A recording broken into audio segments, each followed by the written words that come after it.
예, 계속 뛰고 싶은 안세영, 국가대표로 열심히 해보고 싶다라고 의지를 밝혔다고 합니다. 윤석열 대통령 역시 파리올림픽 선수단을 위한 만찬 자리에서 낡은 관행에 대한 혁신의 필요성을 역설한 바 있습니다. 들어보시죠.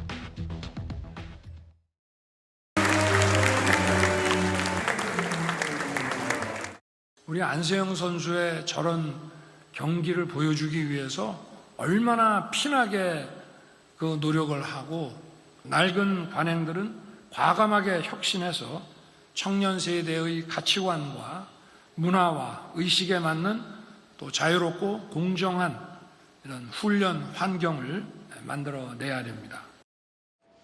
예, 안지영 기자 나오셨어요. 자, 안세영 선수가 그 파리올림픽에서 금메달을 딴 뒤에 국가대표를 계속할 수 있을지 모르겠다라는 폭탄 발언과 함께 그 이후에 내가 뭐 국가대표가 아니더라도 대회는 나갈 수 있지 않느냐, 올림픽에도 나갈 수 있지 않느냐라는 발언으로 여러 가지 이제 화제가 됐었는데 어제 국민의힘 정현욱 의원과의 통화 내용이 공개가 됐는데 대표팀이 정확한 업무 프로토콜이 없다. 선수들이 항상 부상에 시달린다. 이런 것들이 좀 개선이 되고 좋아지고 그러면 대한민국 위에 대표팀으로 다시 한번 뛰고 싶다라고 밝혔다고 하네요. 일단 이 윤석열 대통령 앞선 발언을 보면은 몇 가지 중요한 키워드가 있습니다. 예. 안세영 선수를 직접 지칭을 했고요. 그러면서 한 얘기들을 보면은 낡은 관행들을 혁신하라. 그리고 공정한 훈련 환경을 만들라. 전부 다 안세영 선수가 주장을 해왔던 내용들이죠. 아마 이런 메시지가 있었기 때문에 이 문체비 소속 이 의원들도 속속 얘기를 듣고 있는데 여기서 또 안세영 선수가 본인의 입장을 분명히 밝혔습니다.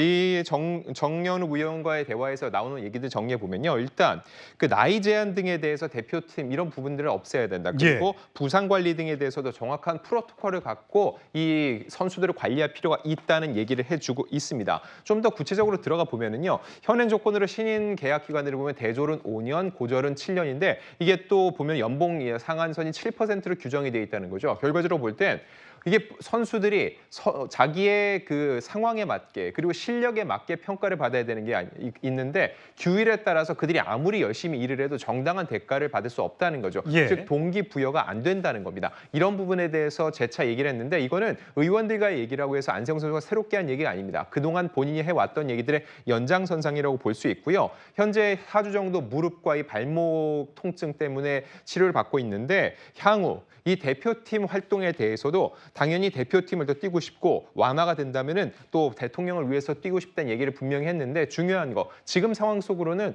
안세영 선수가 대표팀을 떠나서는 절대 뛸 수가 없다는 거죠. 만 27세 이상이 되어야지 여성은 뛸 수 있는데 지금 현재 안세영 선수는 만 22세여서 4년 뒤 LA 올림픽 때도 만 26세라는 겁니다. 충분히 알고 있겠죠. 본인이 이 시스템 안에서는 다음 대표팀에 협회와 같이 하지 않으면은 이 정도 상태에서는 함께할 수 없다는 의지를 분명히 한 거라고 다시 한번 볼 수 있습니다. 예. 보면 사실 안세영 선수가 부상을 달고 사는 배드민턴 선수다 보니까 선수 생명이 얼마나 길지 아직은 알 수가 없습니다. 대졸 선수 5년, 고졸 선수 7년.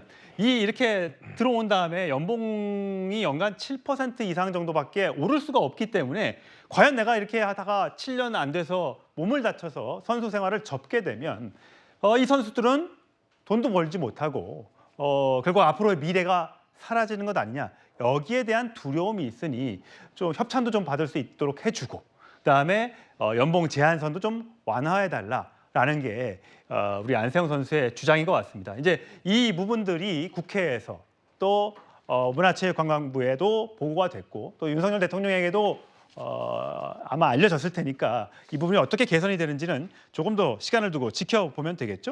그런데 강유정 더불어민주당 의원실이 대한체육회로부터 받은 자료를 분석해 본 결과요. 이런 게 있습니다.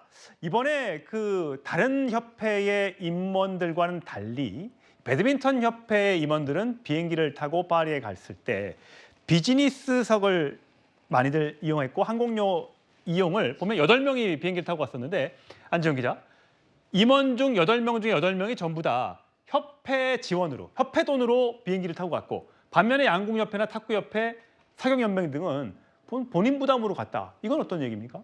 자, 협회 임원들이 협회 일을 위해서 올림픽에 참여를 했다. 이러니까 협회의 지원을 받았다. 이렇게 주장할 수도 있는데 중요한 거는 다른 종목과의 형평성을 따져야 된다는 겁니다. 자, 양궁협회 같은 경우 12명 중에서 10명이 사비로 갔고 탁구협회는 1.5명, 한 명 50%만 지원받았기 때문에 1.5명이 되는 겁니다. 그리고 사격연맹 같은 경우는 4명 모두가 직접 사비를 내서 갔다는 거죠. 이거 왜 이렇게 차이가 큰 곳만 얘기를 하는 거냐라고 볼 수 있는데 그게 아니라 양궁, 탁구, 사격 이번 모두 굉장히 큰 성과를 거둔 올림픽 종목이었다는 거죠. 결과적으로 저런 곳에서도 임원들이 본인들이 직접 자비까지 부담해가면서 열심히 참여를 하고 선수들 지원하려고 하는데 배드민턴 같은 경우는 어떻게 8명 모두가 이 사비가 아니라 전부 다 지원금을 받아 갈 수 있냐 얘기를 하는 건데 단순히 여기서 그치는 게 아니라 중요한 거는 기부금이라는 겁니다. 이 많은 임원들이 해야 되는 일이 뭘까요?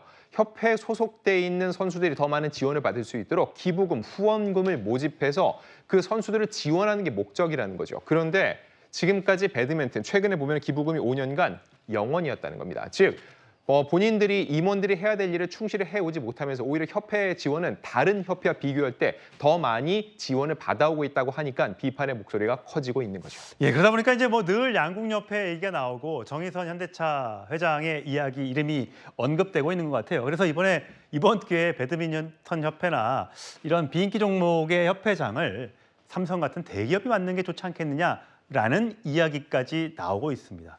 어쨌든 지금 문체부에서도 또 대한체육협회에서도 이 부분을 조사하고 있다고 하니까 뭔가 문제가 있는지 없는지 자세하게 좀 들여다본 뒤에 다시 이야기를 나눴으면 좋겠습니다.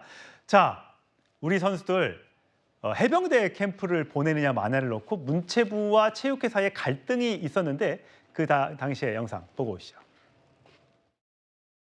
국가대표 선수들은 입촌하기 전에 해병대 가서 극기훈련을 저도 같이 한번 하고 유도 국가대표 김하윤 연기 끝! 올림픽에 임하는 마음가짐 큰 소리로 발사! 김하윤 화이팅! 파이팅! 위에 보고 겁먹지 말고 이야! 한 번짝 그렇지.